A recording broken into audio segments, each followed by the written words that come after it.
Good evening, everybody, from a very wet Southern California. It has been raining most of the afternoon. The track has got a pretty fair soaking, and talk about driver skills. The test on this track tonight. Along with my partner, Mike Galloway. Ken Bruce speaking to you. And, Mike, I guess you can never truly predict the weather, can you? Well, not even in Southern California. Most of the day was beautiful, Ken. The track was great. Had a lot of good lines in it. Everything was wonderful. And then about the middle of the afternoon, the skies opened up, and only moments ago has it quit raining. And the rain continues and continues. And Budweiser Track Fact is brought to you by Budweiser, the king of beers. Ken, you know, Yamaha is very serious about their Ultracross efforts this year. They've done some changes to the engine. What they've developed back in the factory is a more usable, broader power band for the riders. There's one other thing that the No-Lean team has done, and it's right here in the shock absorber department. This is the new O-Lean shock. Now, the reason why this one is different than most shocks that you'll see here, the body of this one is made of steel. Most of the others are made out of aluminum. Now, the problem with the aluminum shocks is that it builds up heat, and when it does, it expands, and the shock-absorbing ride, the suspension work on this Yamaha becomes, or on the other bikes with the aluminum, becomes a lot more inconsistent. With the steel, it doesn't expand in the body. The ride is more consistent, and hopefully for the No-Lean team, their Yamaha goes to victory lane. In race number 2 in the Ultracross, and through the mud and the pouring rain, we're off, whittling it down to our ultimate winner in the main event. And already we've got a pretty fair start with Mark Brooks battling for the lead, and a little bit of a slippage up there at the top of turn number 3. Brooks battling for the lead along with Ryan Carlisle. Well, Sean is really having a rough go of it, isn't he? Kalos is starting to make up some ground, Mike. He may make a run here, and the rain continues to fall, but it doesn't seem to be affecting Carlisle in the lead, or Kalos, who is about 10 seconds behind him. Well, this young man is no doubt showing no fear in this mud, and here again, Ken, they're running very fast, but they're not running near as fast as they would if it was dry, and you can tell that just by watching him. This guy's getting some air, and he's really pushing this bike to the outer limit. The leader is Carlisle, and there is Carlisle fishtailing, as most of these riders are as they come through the various turns. Understand that Carlisle is riding Mike Craig's Kawasaki. Hope for another win for a championship. That's the one that won it last year. Of course, you have to earn the number. There's no number 1 this year because it moved on to different racing series. And the bike is now sitting out front. Kalos is making up some ground on him, Mike. Quick look over the shoulder, says, I'm in trouble, and we have got a battle, Ken. Yep. This one's going to go to the wire. Kalos was 10 seconds behind him not 2 laps ago. Now he's closed that gap to maybe 3. Carlisle right now is the man with the vengeance. He has got, I'd say, the driver's seat being in that second spot. He can watch, he can find a place to pass, and when he does, you can bet it's going to be a hard charging pass. And if you're Carlisle, you know you cannot make any mistake because it will cost you the lead. But swinging to the outside now as Carlisle cuts the turn. Well, he learns for that berm to come off that berm and just rocket him down the chute. Look at this, right on top of him, but Kenny got in a little bit of trouble. Yeah, and Carlisle cut him off. But a good cuts him off again here as they ride through the ruts. Again, fishtailing. Carlisle may lose the lead, and they bump. Carlisle still with it, and now it's Kalos who takes the lead. Absolutely fabulous riding on both of them's part. They were touching, and neither one of them went down. Good, solid racing. That is unbelievable, Ken. That's great racing. Well, this kind of a racetrack, it's fabulous racing. Knowing that he's very close to taking the checkered flag, but like Carlisle before him, who had the lead, he knows he cannot afford the least mistake. He is passing some lap traffic there, and Kalos sees the white flag, which tells him there's only 1 lap left. So that young man knows that if he can just hold on now for less than 1 lap, he will go to the main event tonight in great shape. Using the berm and turning it high and gaining the traction and still keeping that 3 to 4 second advantage over Carlisle. Well, it's coming back at him. The thing about it is, Ken, any of the smallest mistakes, something that normally you can make it recover with no problem at all, tonight will put you down and out of this race. Okay, he's got 1, 2, 3, 4 turns to negotiate, and there's one of them. And Sean Kalos will have the checkered flag. Carlisle even farther behind him now, maybe by as many as 10 seconds. He continues to fishtail through turns, where Kalos maintains traction. 1 turn to go. It's lap traffic in front of Kalos. He can almost back off the throttle and cruise home. The checkered flag is out, and Kalos will take it and win this heat race number 2 in the Ultracross. Coming in second place, and he has to be disappointed, I'm sure, is Brian Carlisle. There he is, finishing second. But it's Kalos who wins it. Heat race number 2 in the Ultracross.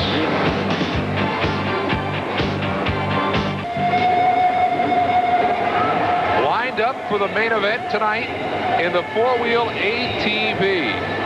Now, these guys, last time they were out for their heat races, the track was in pretty fair shape. Now it's turned into mud. Mike, this is going to be extremely interesting. And I got to believe, again, like anything else on this track, you get out in front, you want to stay out in front. 8 laps to the checker flag.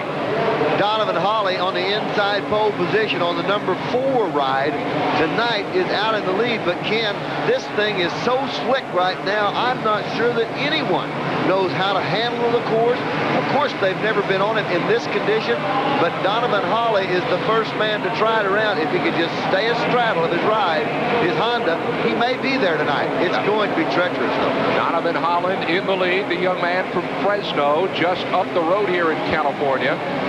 But a long way to go here in this main event. They have watched other vehicle classes, I'm sure. They've had a chance to test the track, that's for certain. And now, it's a race to the finish for the first main event win in the 1993 season. With Donovan Holland out in front, but right now the challenge is coming on Donovan, and I mean he's coming on in a hurry. Look at this number 2 rider. He's sitting in the second spot. Donnie Banks right on Holland. Donovan Holland in his Honda, trying to hold off the hard-charging Donnie Banks. Donnie Banks going to come to the inside, Ken. Donnie came off of the 3rd row tonight, so he's got a combination that's working and working well. Let's see if we can parlay that past Holland for the lead. Of course, other names to remember from the heat races: Chris Berger riding the number 37 ATV. Banks and Holland we've already alluded to. We've now got a rider that's moved into the 3rd spot, so overall you can tell that it's catching up with him. The thing to look at, Ken, look at the number 4. Look at Donovan Holland's ride. The front of it is clean as a whistle. He's clean as a whistle. He hasn't been behind anyone. Look at the rider right behind him. I mean, the bike is covered up completely with mud. Donnie Banks, you know, he's wiping stuff off of it, and Donovan Holland, he's taking it all in. Donovan Holland, Banks on his tail as they proceed up into what is turn number 1. 1, 2, and 3 queued up for you here, courtesy of your television screen. Donovan Holland with the lead. There he is out in front. Donnie Banks right behind him. And look at what's been kicked up onto these riders. Well, Donovan is in the lead. It shows. His bike still has a resemblance of being clean, but the bikes in 2nd and 3rd place, the ones that are really challenging, and now a bike moving up into 4th place, the numbers are covered completely up on them. Kids, they're, you know, talking about weighing a lot more. They've got to weigh more with all the mud on. We need to hose him down at the finish line to see who's who. We know who the leader is, no question about that. Donovan Holland out of Fresno. Well, Donovan started it on the inside pole. He basically ran about 3 or 4 laps all by himself, and then the back part of the pack started to catch up with him. The track is changing, the conditions are coming around, and right now the man that's really putting the pressure on him is Donnie Banks. Donnie Banks is the number 2 spot, and Donnie is trying for all he's worth to get past Donovan Holland. And there is a commentary on the night, Mike. Donovan Holland, you can see whom he is simply because everyone else is behind him catching his mud, and everyone everyone else's mud that's around them. Holland has no one in front of him. He remains the cleanest of all out there. One lap to go, Ken. This is the last lap. This is the money lap if this young man can just hold it together, and you can bet some guys are going to really challenge this time. Donovan Holland holding the lead for the moment. Donnie Banks on his tail. But it's Holland's race right now. Banks, number 17, right on the heels of number 4, Holland. Not more than a second and a half between the two. Banks has negotiated the final turn. Turn number 7. He'll come down to turn 8 and kick it to the finish line and take the checker flag. Donnie Banks will finish second, but it is Donovan Holland who will take the checker flag and win this, the main event in the first four-wheel ATV event of the 1993 Mickey Thompson season.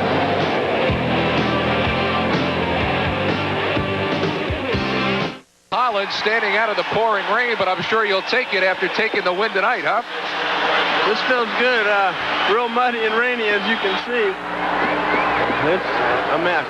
Well, and somebody mercifully puts an umbrella over you, but I got to ask you, Donovan, just driving and riding the way you did tonight, what was the biggest thing you had to avoid on that track?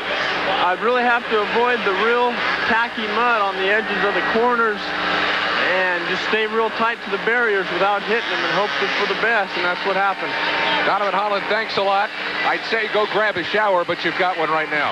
All right, thank you guys. Our winner tonight in the four-wheel ATV from Fresno, California, Donovan Holland. And in the Ultracross, it was a muddied Robert Drew who takes the checker flag. And hello again, everybody, from Jack Murphy Stadium in San Diego, California, where the rain continues to fall here. I don't know who wrote that song, It Never Rains in Southern California, but it must have been written sometime in September or October, because it's been raining nonstop, it seems like, since January. Well, unfortunately for the Mickey Thompson Entertainment Group, this is the second event in a row, and only the second time in about 8 years that they've had rain. And the track is literally a quagmire. In one 24-hour period, 2 inches of rain fell in the San Diego area. The Pit Report is brought to you by ASE, a national organization for certification of auto repair technicians. Well, the big concern here in San Diego tonight is mud, even more so to guys that have very little protection like the Ultracross riders. Ralph Shaheen down at pit road. Ralph? Well, you know, Sean Kalos brought with him a very pretty white Yamaha motorcycle, and check out these bright colors that he has on his uniform. Unfortunately, about another 5 minutes, he's going to be every mother's nightmare as he's going to be covered in mud. Now, Sean, what do you do to help defend yourself against the mud? Well, like you say, you have all this gear that you wear and protect yourself as much as possible, but the main thing is here is the goggles that you wear. And these goggles are called roll-out systems. And I have a tear-off for the initial mud that hits your face that you can tear off, and then you have these roll-offs that you just pull during the race. And your eyes are really important. You have to see where you're going, so that's the main thing. Now, obviously, I assume there's a possibility that you could run off with the clear glass. What do you do then? How do you improvise? Well, you just grit your teeth, basically, but, you just try to stay out of the roost of other motorcycles, try to pick a good line, and just, be alert and just pay attention, basically. And most importantly, when you come back to the pits, make sure you take your boots off before you go in the van. All right, heat race number 2, four-wheel ATVs. And a number of people to watch in this one, not the least of which I think are Donovan Holland and Charles Shepard, both having pretty fair go of it up at Anaheim last month. And they'll be in row number 2. Of course, Charlie Shepard, a former champion in this series, finished 5th in the points last year. He'd like to get back on track. And Donovan Holland on the number 4 ATV won the main event at Anaheim the first week of the year. Out in front is Mike Olmstead right there wearing number 8, and he'd like to stay out there for a while. Olmstead a little bit farther down in the point standings, 9th currently, but he could really do well if he stays out in front the rest of this heat race. We'll see if he can.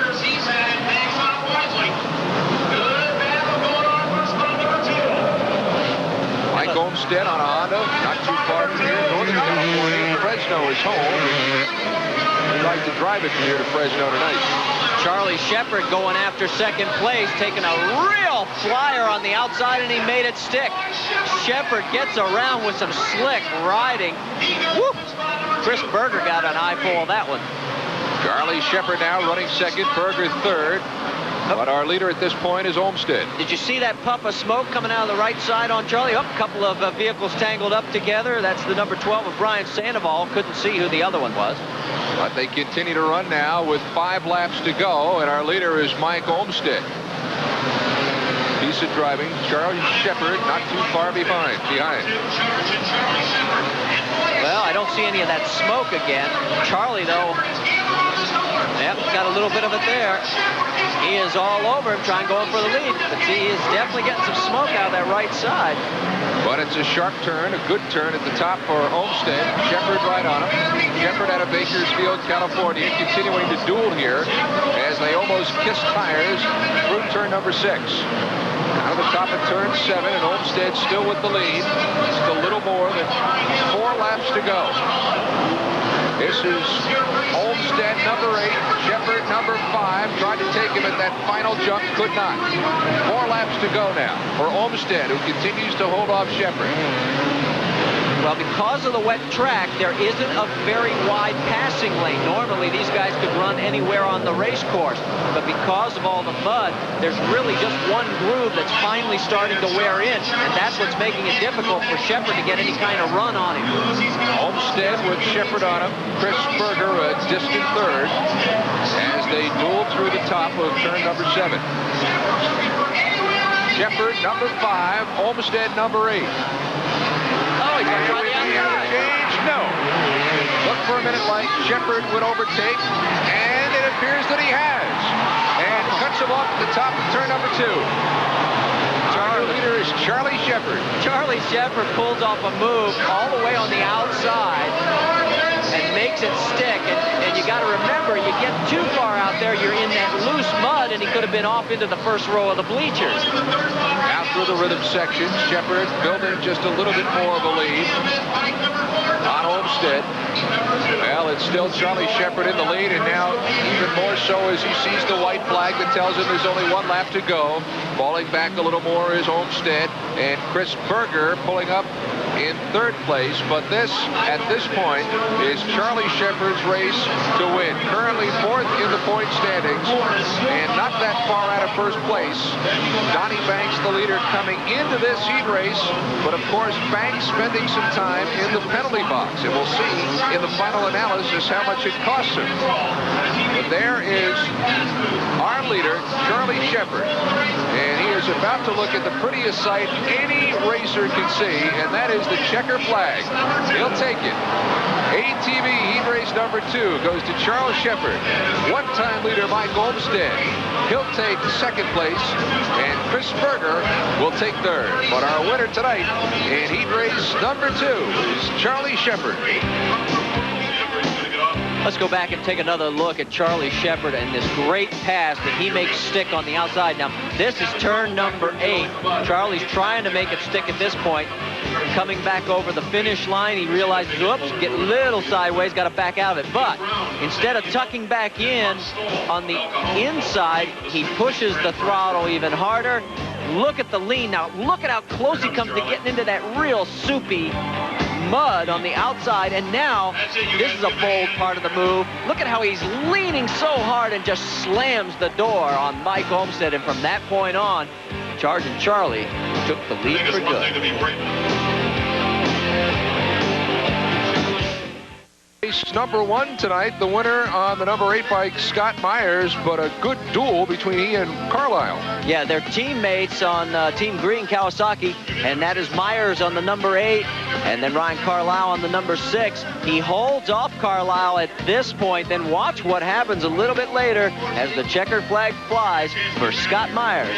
Jim Holly came on to take 2nd for Yamaha. Well, even in off-road racing, there's such things as pinch hitters, and there's one tonight. Jeff Ward has stepped in just for the evening, and he's standing by right now with our Ralph Shaheen. Jeff Ward has won more motocross and supercross titles than his competitors care to remember, including at least 1 crown of every indoor and outdoor AMA national division. Jeff has traded in his motorcycle boots for a Nomex driving suit as he prepares for a new career in the Indy Lights Series. If you're wondering why Wardy is testing the competition in the Mickey Thompson Series, the answer is experience. I think driving's driving and racing's racing. I think if you can excel in one end of racing, you're going to be able to excel in another end. It's just a matter of seat time in that vehicle you're going to run, and I think this will help me out in passing and racing strategy. And you know, I jumped into Indy Lights, which was the big jump for somebody that's never raced a four-wheel car before or anything. But I'm a quick learner, and I think with my motocross background, I know what it takes to be a champion, and I'm willing to put that effort in to do that in that area. You can never count a champion like Jeff Ward out. They know how to win. I have the attitude of racing to win, and I think I can read tracks, and of course tonight it's a muddy race, and I know what it takes to get around people and different things that come up I can deal with, and I think, you know, the other drivers know my capabilities on a motorcycle, and I think my talents are going to come over into the four wheels as well, as I think we'll just have to wait and see, though. Ultracross winner Ray Crum, the four-wheel ATV winner, 15-year-old Corey Ellis from Washington State. When the sun is out, it is one of the most beautiful cities in the world. The sun's out today. It's located next to the Puget Sound and right in the heart of the Pacific Northwest. Seattle, Washington is also the site of stop number 3 on the Mickey Thompson Stadium Off-Road Racing Series. Hi, everybody. I'm Mike Chamberlain. Say hi to my partner, Ralph Shaheen. We're glad you could be with us on ESPN. Ralph, a couple of developing stories here. This is really the first time that these racers and drivers will get the chance to really put the pedal to the metal and see what their machines are made of, because in Anaheim and San Diego, sloppy, wet, muddy courses, they couldn't let it go. But tonight, we're indoors, everything goes. Let's take a look back to the use of highlights on the four-wheel ATVs, heat race number 2. We had a horrible crash that saw Donovan Holland actually carried off in a stretcher. That's him in the lead, plants the nose a little heavy, comes down tail heavy, and then he goes tail over tea kettle. This sets off a chain reaction collision. It sure did. He ended up collecting 2 other riders. You see Chris Berger right there, just can't get around him. And they'll also pull in Fred Shepard, number 16, into this as well. All 3 of those riders we hear are okay. And the man that wears plate number 1, the reigning champion from last year, Mark Earhart, a guy that's studying to be a dentist, goes on to get the win in heat race number 2. Let's take a look back at Ultracross heat race number 2 through the use of highlights. We'll show you the winner in just a second. The battle for second place got really hot. It was tremendous. Suzuki mounted Chris Ridgway, the yellow machine, had the position over Craig Canoy on the white Yamaha. Now watch as they come around the corner. Canoy gets a great drive, gets tight on the corner, forces Ridgway off the line and takes the position. He held on to that to claim second place. Up front, though, it was the green machine. Ryan Carlisle did a tremendous job, and the youngster shows himself to the crowd. And we've got Ryan, I believe, hooked up with us right now. And Ryan, my question to you, a little celebration at the end. Was that acknowledging the crowd that was cheering you on here? Yeah, you know, the Seattle crowd's really great. They've always been good. I've been good here the last 2 years I've been here. So, you know, you got to give them a little something extra to get the screaming and yelling going, you know. So when I come back next time, or when I come back to Maine, they'll be rooting for me, not everybody else. Yamaha came into the Ultracross series here looking to put that manufacturer's championship on their trophy case. And they got off to a real good start with something they needed to do, and that's get a win in a main event. They did it with Kyle Lewis winning and Jim Hollywood Hawley finishing in second. We're certainly glad you're watching the Mickey Thompson Stadium Off-Road Racing Series tonight on ESPN. But listen, we may be coming to a town near you. Saturday, May 1st, on Double Stadium, Tempe, Arizona. We head to the Rose Bowl in Pasadena on Saturday, May 8th, and on Saturday, June 26th. Look for us at Rice Stadium at Salt Lake City, Utah. Mike Olmsted.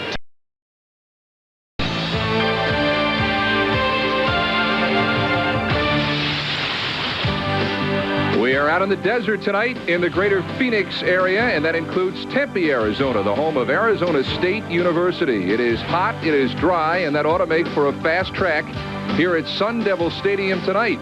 And hello again, everybody, along with Marty Reed, Ken Bruce speaking to you. And Marty, here we are at the 4th event this year on the Mickey Thompson circuit. And we'll move on now to the four-wheel ATVs. And Marty, this has basically been Charlie Shepard's show so far through 3 events. The points leader, although he's got Gary Denton right on his tail. And Denton is in this heat race. He'll start back in the inverted starting order in row number 3 alongside of Greg Stewart. He'll be riding the number 3.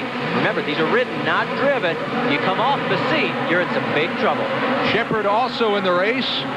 And we'll see how they fare. But as we said, Shepard from Bakersfield, the 91 champ, and won here in Tempe back in 1991. Yeah, Charlie started all the way back in row number 5, which is uncharacteristic for him. He had a tough time in qualifying, but so far he is making some moves. We'll show it how it shakes out here in the A and B lanes. It looks like Charlie is going to jump all the way to 3rd place. Doug Eichner has the lead. Eichner riding along from Portland, Oregon, and he has got the lead by a good 3 to 4 seconds. And we'll see if he builds on it as he elects to go outside for the first time tonight. And that's going to be interesting because the B lane has apparently been the slower lane for the ATVs. And of course, with him being up front from the get-go, he probably doesn't realize it. Oh, but there you saw a little stumble by 2nd and 3rd place, so he may come away with a bigger margin. No, look at this. It isn't, as Eichner has lost valuable time through turn number 3 up high, and he has lost the lead now to the man riding along on the number 14 ATV. Sean Stubbs has taken the lead. Oh, I bet you he is just kicking himself right now. Eichner now currently running 2nd, but it's a bottleneck, and certainly he can make up time. But we're well past the halfway mark here in heat race number 1. You know, I'm sure his crew is going to go back and say, hey, when you're in front and it's been working for you, why mess with success? Absolutely. Now we've got Eichner trying to nose ahead. Nose to nose and toes to toes as they come along now down over the final jump to begin the final lap. And it appears that Eichner has taken the lead back. In fact, 2nd place has been overtaken by Greg Stewart. Stewart and then Stubbs. So it's Eichner, Stewart, and Stubbs, 1, 2, 3, navigating through these final turns on this last lap of heat race number 1. Through turn number 4, Eichner comes tight, and now through the rhythm section. Eichner with one more turn and then a dash for the checkered flag, which is in his face. He has won heat race number 1, having the lead, and by a large margin, losing it, gaining it back, and now we'll go to the main event, having won his heat race. All right, heat race number 1 of the Ultracross. It was Ryan Carlisle's race all the way, Marty. Well, he had to wait until lap number 2 to take the lead, but watch it how aggressive he is. Now, he's in the left-hand portion of your screen on the Team Green Kawasaki, but look at the angle that he gets on the inside under Robert Drew, fellow Kawasaki rider. From this point, he literally pulled away and did the traditional wave to the crowd as he took the checkered flag and the win in heat race number 1. Well, in the Ultracross main event tonight, Wild and Wooly and a local boy wins the whole thing. Well, David Pingree there in the 23 was doing very well. Take a look at Larry Brooks, though, on the number 3. Now, remember, he had a bad crash last year at L.A. at the Coliseum. He takes a hard spill there, going head first into the jump area, the rhythm section. Took him a little bit of time to get his thought back together, but he did finish the race. And David Pingree, the hometown kid, takes the lead on this maneuver around on the outside. He makes it stick, and the Phoenix hometown resident takes home the victory, the first of the year for Suzuki on the Mickey Thompson Tour. In the 4-wheel ATV, congratulations to Mark Earhart, and it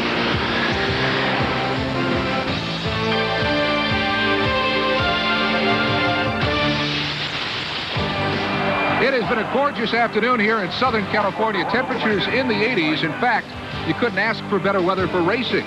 And it ought to be a heck of a night here at the Rose Bowl in Pasadena, California tonight. Hello again, everybody. Along with Marty Reed, Ken Bruce speaking to you. And Marty, here we are, the 5th event of the Mickey Thompson season. And, well, Marty, in the 4-wheel ATV, at least the first heat race tonight, it was a big one. Big win for Earhart, but the battle was for 2nd and 3rd. Yeah, Mark Earhart on the number 1 gets inside of Fred Shepard on the 16, and from there he will stretch it into a huge win. Mike Olmstead and Nicholas Granlund fought it out for 2nd and 3rd, but it was all Mark Earhart. From this point on, he just ran away and hid. Take a look at this. You can see just how big of margin it was as he took the checkered flag. in the main event tonight, Marty, in the four-wheel ATV. What a move by Mark Earhart to take the lead in the win. Now, Sean Stubbs has got the number 14 Suzuki out front until that inside maneuver by the number 1 of Mark Earhart. And look how he slams the door on this corner, clipping the apex so nicely. And from this point on, the man who won the championship last year brings it on home to take the main event win here tonight at Pasadena at the Rose Bowl. Mark Earhart, your winner. The footwear, the machine, and the rider. Ryan Carlisle, good to go, as are all the Ultracross riders. Here are the main event tonight. Our heat winners, Mike Healy and Larry Brooks. Number 19 Healy, number 3 Brooks. Not a bad pair to watch here in this main event. No, and they're going to start all the way back in row number 7. Now, they wear those bandanas because it's easier for the crowd to pick them out as they work their way to the front. Here we go, and again, racing in the opposite direction than all of the other racing that you've seen tonight here on this Mickey Thompson stop in Pasadena. This is the norm for the Ultracross. Jumps better and safer, and that's the reason why for these bikers. And a little bit of a pileup down there at turn 4, but it unscrambles quickly. Yeah, the one thing is Larry Brooks just barely escaped through that scramble. Meanwhile, all the way up at the front, our leaders are the 64 bike of Mike Bell and the 49 of Robert Drew. They weave their way down. You're going to see a lot of air. Not necessarily through the rhythm section here, but through the jumps that you'll find at either side of the track. Mike Bell with the lead. Bell in the colorful yellow, Drew the 49. They are 1 and 2. Early on in this race, Craig Kanoy, currently number 3, and Kanoy is a man you're going to want to watch. He has had some success in the early part of this Ultracross season. Just to bring you up to date, Larry Brooks has moved up to 8th position. We'll keep you posted. Meanwhile, the race continues, and there is Brooks on the number 3. Brooks, as we mentioned, one of our heat race winners tonight in Pasadena. And he's now 7th. Bell, and now Kanoy is 2nd. Drew falling back to 3rd. Brooks is now 6th. There's Bell, the number 64. Kanoy right behind him. Both local fellas. We'll see how they ride, too. Very rarely coming down for a seat in the saddle.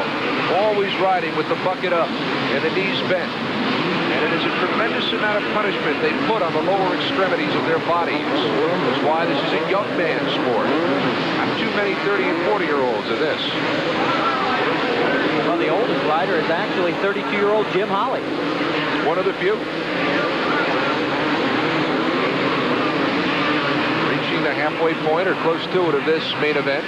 It remains Mike Bell in the lead with Craig Kanoy on his heels. And coming up quickly into that number 3 spot is Ryan Carlisle. So we'll keep our eye on number 6.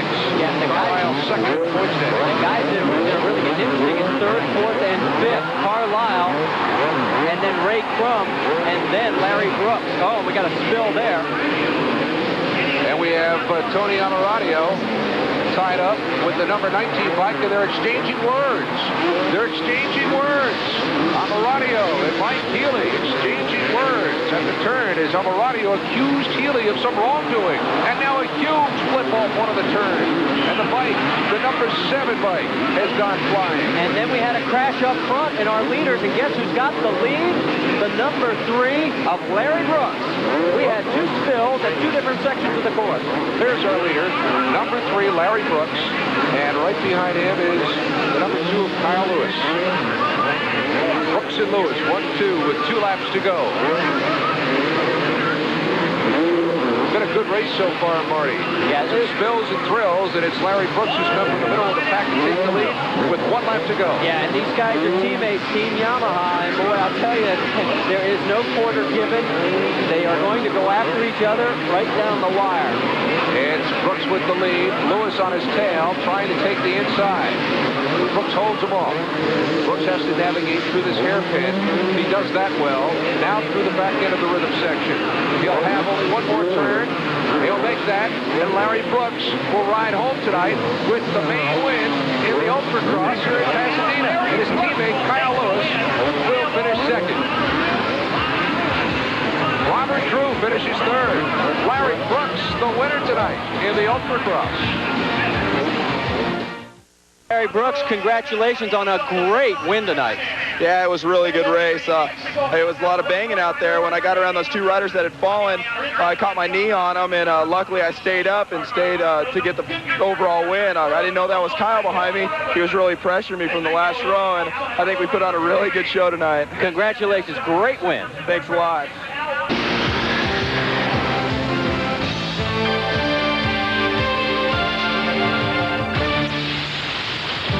And good evening again, everybody. We're nestled in between the mountaintops tonight here in Salt Lake City, along with Marty Reed. Ken Bruce speaking to you. Marty, I think this is going to be a great night of racing.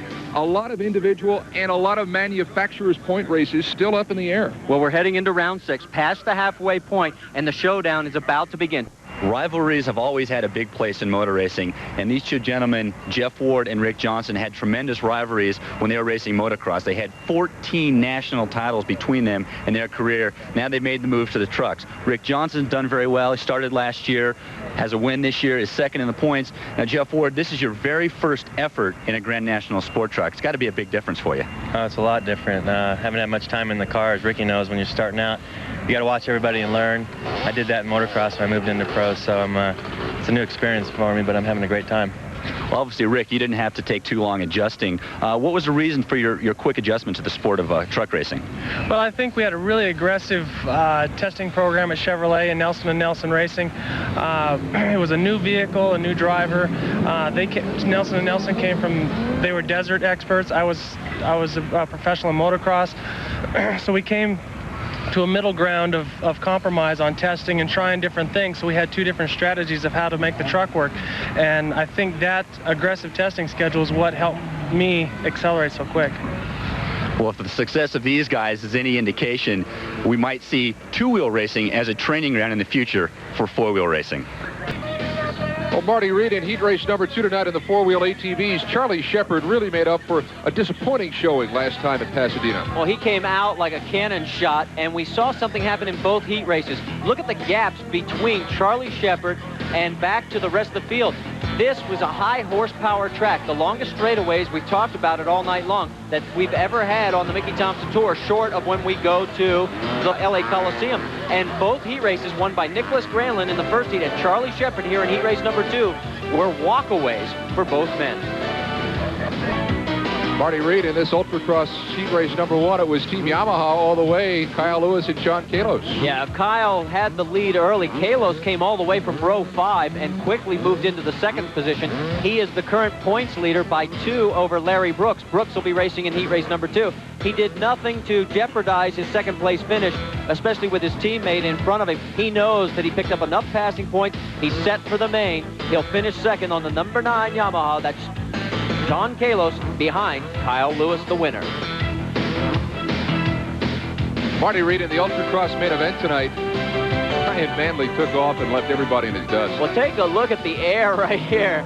This guy started in the second row and never looked back. In fact, that's about the only time you'll see him looking over his shoulder as he comes across to take what will be his first checker flag on the Mickey Thompson Off-Road Stadium Tour.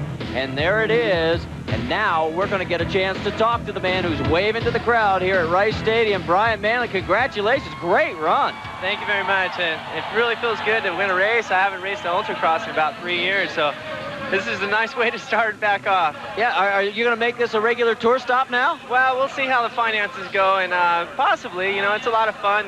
This organization really runs things really good, and they're on time, and I do enjoy doing this, and the spectator support is just unbelievable. So, yeah, I probably will do some more. Well, we enjoyed having you. Congratulations. Great win. Thank you very much. In the four-wheel ATV, the night belonged to Doug Eichner. And in the Marty, in the four-wheel ATV, really an eventful race, particularly for Gary Denton, who comes storming back to take the lead. Makes all of us old guys feel good. He's the oldest guy out here at age 35, and watch what happens as he gets inside, and as Donovan Holland gets a little high, he ducks underneath, takes the lead. From that point on, he went on to win and take the checkered flag. Holland finished second. Nicholas Granlund was third. Marty, Doug Eichner has been the story all year long in the points race, and tonight he left everybody in the dust. Well, he came in at a 203 to 198 margin over Mark Earhart, and Earhart was never a factor. Eichner took the lead early in this contest, and boy, he had the power down on this very slick track at the Las Vegas Sam Boyd Silver Bowl, and he won as he will lengthen his lead in four-wheel ATV action. Well, the hot act in the Ultracross this year has been Sean Kalos, and in Las Vegas, he was the hot act again tonight. Take a look on the last lap, putting on a little show for the fans. Looks like he's out of control, but he's not. Kalos led pretty much from wire to wire, taking the lead on the first lap, never looking back, and this helps him in his points chase. The one thing he's yet to do, though, is win a main event this year. Well, we've reached the main event of the Ultracross, and always in the main event, there are big names to watch, not the least of which I think is Sean Kalos. Here's a kid that has had a pretty good run of it in heat races, but of course there's always the dangerous Larry Brooks and Ryan Carlisle. We'll see. We're off, and again racing in a direction opposite from all the other racing tonight. That's the way the Ultracross riders do it. Well, remember, Kalos and Mike Healy, the two heat race winners, with the inverted starting position, started all the way back in row number 8. Oh, we've got a rider down in the corner. Nobody injured, and they quickly get around. We'll try and pick up who that is. Larry Linkogold continues in the lead as we are about to put one lap in the books here for this Ultracross main event. And the rider that went down was Tracy Monterone, back up and going. Larry Linkogold in the lead, and he is followed by John Sirica. John Sirica right behind Larry Linkogold. But it's early on in this Ultracross main event. Larry Brooks is running third. He's moved up from his starting position, which was in row number 6. Oh, we've got another spill back in turn number 3. All kinds of riders down as they scramble to get back up, and racing continues. All this does is just leaves Linkogold and Sirica that much farther ahead. Yeah, but Larry Brooks is closing. And if you're going to place any wagers on this one, not count Mr. Brooks out. Yeah, he's a bad one to leave out, although he laid back quite a bit in the heat races tonight. So are you ready for this? Kalos is up to 4th already. Linkogold, Sirica, then Brooks, and then Kalos. 1, 2, 3, and 4. These Ultracross riders putting a lot of air between themselves at the track tonight. Kalos is close to within about 4 bike lengths of Larry Brooks.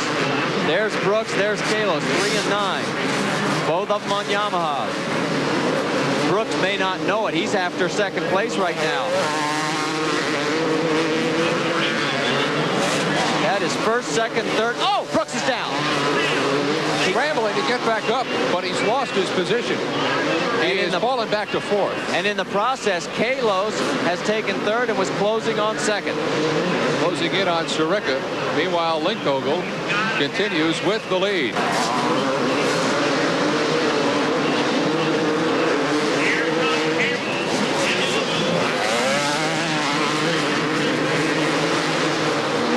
Down the straightaway, it looks like Kalos is going to take the lead, and he does from Linkogold. White flag is out for Sean Kalos, who takes that and now sets his sights on, hopefully, for him at least, a win here in the Ultracross main event. He would like nothing better than to be able to bring it home tonight. He was second in Salt Lake. He had no top 3 finishes in '93 before that second place at Salt Lake. Well, that's the one thing that's been missing from his repertoire this year. Although he's been leading the points, he has yet to win a main event. Larry Brooks is second. Kyle Lewis is third. Larry Brooks second in the point race to Sean Kalos. Brooks has got a main this year win in Pasadena. He's picked up a lot of points, but so is Kalos. And Kalos has taken the checkered flag tonight. He is our winner in the Ultracross main event. Let's go back to the moment where Larry Brooks may have lost this race. John Sirica in the 47, Brooks in the 3. Brooks tries to cut underneath. They come together. Look at Sirica looking around, and it's Brooks that takes the worst of it as he goes down. He lost a position as number 9, Sean Kalos, got around him, and then later on, Kalos would go on to win the race. As Kalos here, the pass around Larry Linkogel down the straightaway. Just a lot of horsepower and some great balance as he heads in to turn number 3.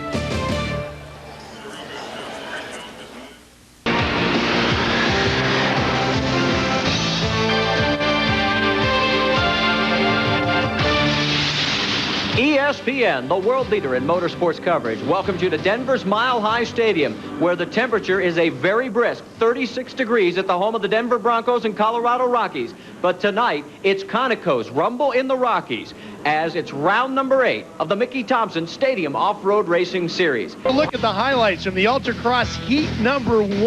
And if you were on a Yamaha and your name was Sean Kalos, this is what you had to look at all night long in your heat race. He just disappeared and went on to claim the checkered flag.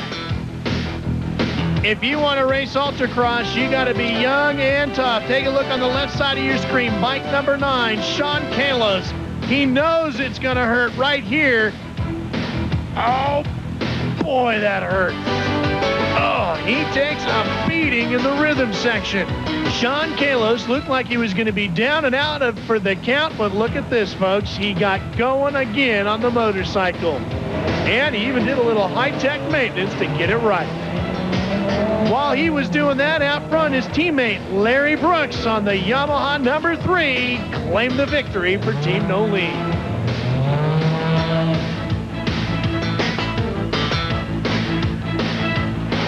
Let's take a look at the main event in 4-wheel ATV, and what a ride. If you want to know how to make an ATV go fast, it's just like this. See how Greg Stewart really hangs off the side?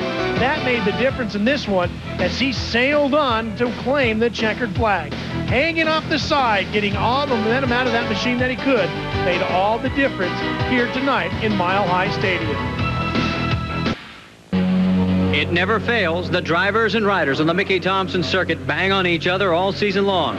And even after 8 stadium races, the championships are still to be decided. And they're as close as when they started the season back at Anaheim. The best example is in Ultracross. Sean Kalos and Larry Brooks both ride for Yamaha. That's where the teamwork ends. Sean crashed in that last race at Mile High Stadium, closing the gap to 1 point with Larry Brooks and opening the door on a great final round here in Candlestick Park in San Francisco. Stadium racing, Mickey Thompson style, is next on ESPN.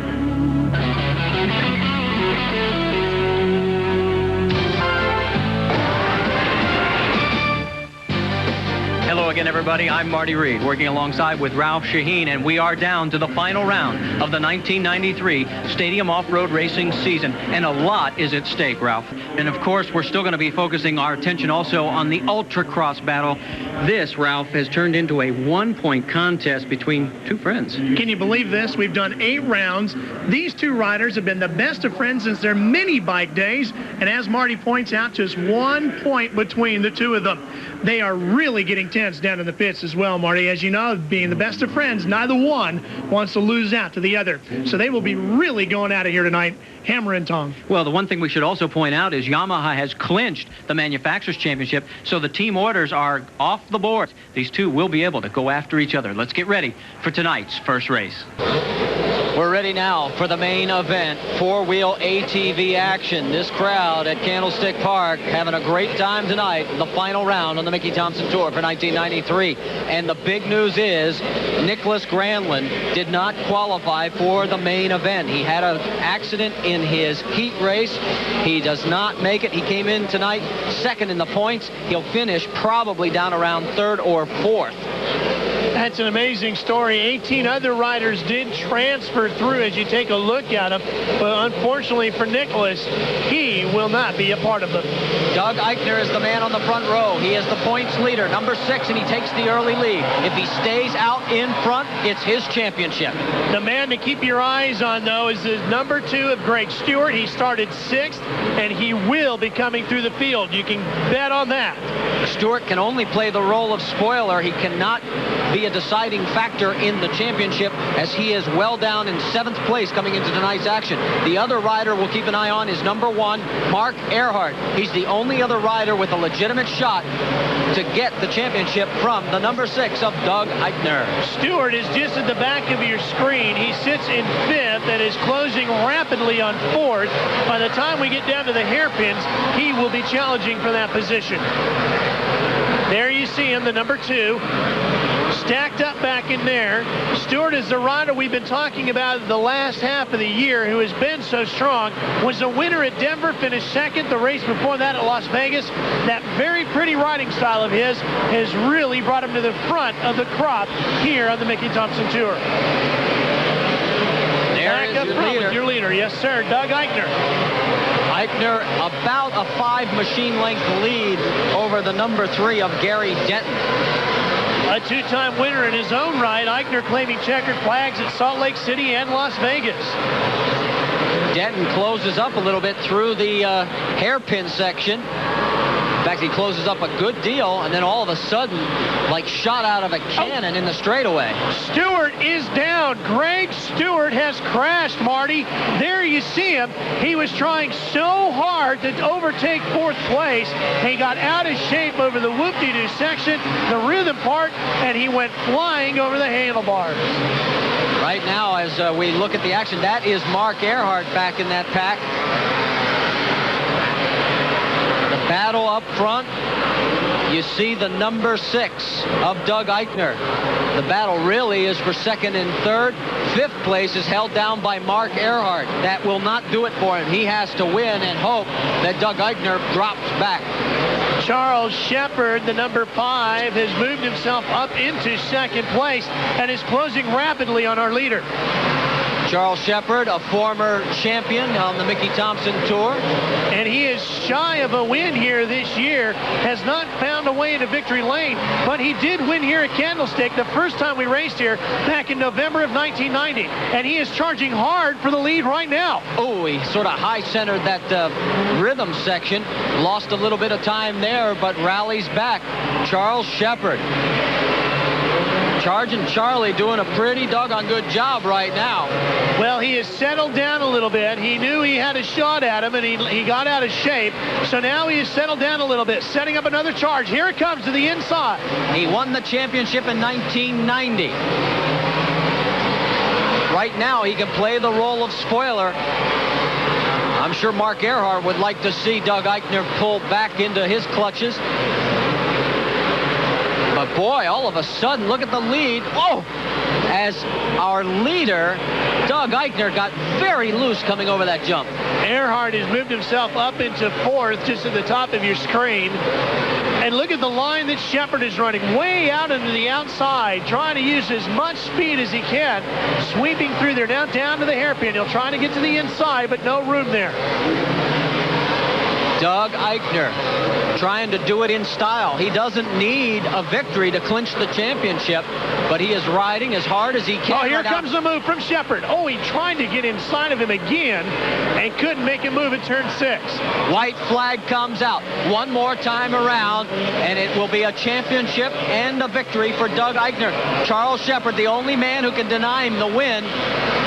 And he's riding out of the cushion there, Marty, trying to get something to hook up, and here comes a strong move. And Eichner gets wide, and yes, Charles Shepard dives in front of him. Can he take the position back? He got hung up there. Oh, what a move by Eichner. Can he close the door? He does. Doug Eichner is going to win the race and the championship four-wheel ATV at the last stop at Candlestick Park, and that has got to be one happy racer. Doug Eichner, what a race with Chargin' Charlie Shepard. They put on a great show, but there's your winner and new champion for 1993. All right, to set the stage for the main event in Ultracross, let's go back to highlights from heat number 1 and watch number 9, Sean Kalos. He started in 8th, but quickly moved his way up into 3rd with that nice move right there, and then came back shortly thereafter this and made a pass very similar to take over 2nd place. Once out in front, He held on to second, while this rider here, the number 2 of Kyle Lewis, took the checkered flag. Now remember, Sean Kalos came into tonight's action with a 1-point lead over Larry Brooks, and he finished second in his heat, so the pressure was on number 3. And boy, what a ride did he have as he was chasing the 2 in front of him. Watch this. The leg gets out from under him, and he face plants himself right in the dirt coming up here around home plate. He picks the motorcycle back up, gets going again, does not lose a place, holds on in third, and ends up finishing second to a hard-charging Ronnie Lachine. We're ready for the showdown in Ultracross, and this is the main event, and the whole season boils down to this. Sean Kalos comes into the final race with his teammate Larry Brooks leading by 2 points. Can you believe this, Ralph? 2 riders who have been best of friends since their mini bike days, and now they come down to their biggest national championship fight, and they're going to settle it right here at the stick tonight. There you see them, number 9, Sean Kalos, and number 3, Larry Brooks. But look right behind him, that number 33 plate, Ronnie Lachine. I think that might be the spoiler as far as the win here tonight in the race. Well, those are the 2 heat race winners, Lachine along with the number 2 of Kyle Lewis. But all eyes will be focused on the number 3 and the number 9.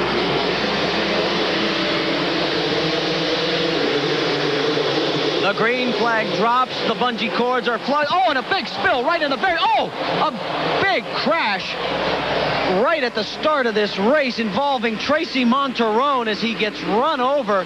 He was in the front row, went down hard, and he is being attended to. The race continues, and they have got the bike out of the way. We'll keep you posted on Tracy's condition. I don't know if they'll have to stop this or not, Ralph. They've got a lot of room. He's over to the side.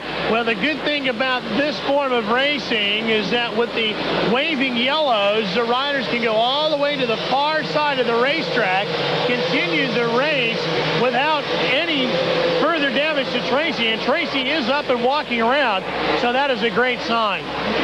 So that is the best news we could pass along. Now let's get back to the battle at hand. 37 is the leader. That's Tyson Boland. And coming through the field, you'll see the number 3 there. That is, of course, one of the riders that we're keeping our eyes on.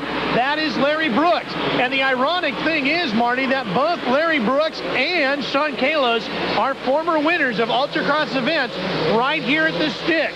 Larry Brooks won in the opener in 1990, and then in 1992, it was Sean Kalos who made his way to victory lane. Well, Brooks is 5th. Kalos is 8th right now. And that would be enough for Brooks to take the championship, but I think there's a lot more passing yet to be done by both those riders. And Tyson Boland, the rider who is leading right now, is of course the winningest rider in Ultracross history with 9.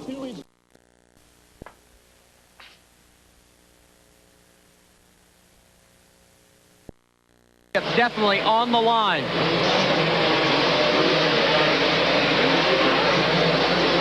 There's your leader back up front, Tyson Boland, making his way around onto the high-speed section. Remember, they run in reverse here. Larry Brooks has just taken over 3rd place. So Butch Smith falls victim to Larry Brooks, and now it's up to Sean Kalos to dispose of him as well.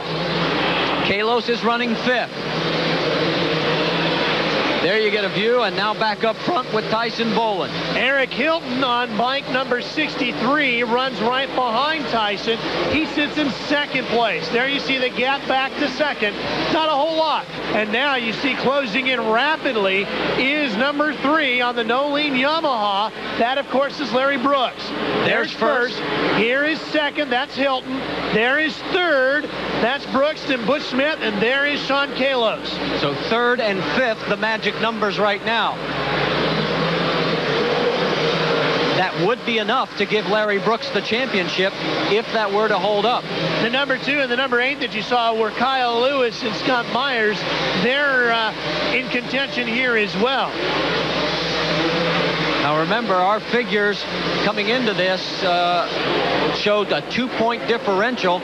You get points for passing, you get points for finishing order. So a lot is hinging on what Larry Brooks can do. I'm surprised Sean Kalos doesn't appear to be charging as hard as I would have expected him to.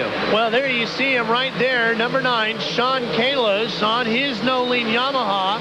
And coming up behind him is Kyle Lewis. Now, wouldn't that be something if Kyle Lewis, his teammate, would catch him and pass him? And Marty, that might happen. Remember, there are no team orders here. That's right. Yamaha has clinched the Manufacturers' Championship. Everybody is out for their own ride tonight. And he was the heat winner earlier on, so we know that he is quite capable of moving through the field. And Larry Brooks has just taken over second place. Larry Brooks now in second. Kalos still running in fifth and about to be put to sixth, perhaps, by Kyle Lewis. And that could be the championship right there if Kyle Lewis can make this move. We should point out that there will be some changes with Team No-Lean next year. Larry Ward will be making his way to the Ultracross ranks next year. Larry Brooks and Kyle Lewis will stay on the team, and the Team No-Lean crew will be sponsored by Sizzler Restaurants. Kalos still fifth. Larry Brooks still second. The laps are winding down. Tyson Bolin out in front. The white flag is out. 1 lap to go. I don't think Brooks has enough time to catch him. The question mark will be, can Kyle Lewis pass Sean Kalos? Boy, he is giving it everything he's got. Remember, with the new team coming in 1994, Kyle Lewis, who is supposed to be a member of that, will try to do everything he can to lock himself in. Look at the battle in front of them, though. That could make a difference as a couple of riders are banging some handlebars. That could open a door for them. There's Bolin. There's second place Larry Brooks. Third, fourth, and fifth is the number 9 of Sean Kalos. The final turn. Tyson Bolin on his return is going to take the win. Brooks is second, and it'll be fifth place for Sean Kalos. We'll have to wait for the final point standings to come out to determine our overall champion, but Larry Brooks has his fist in the air. I think he knows he's got...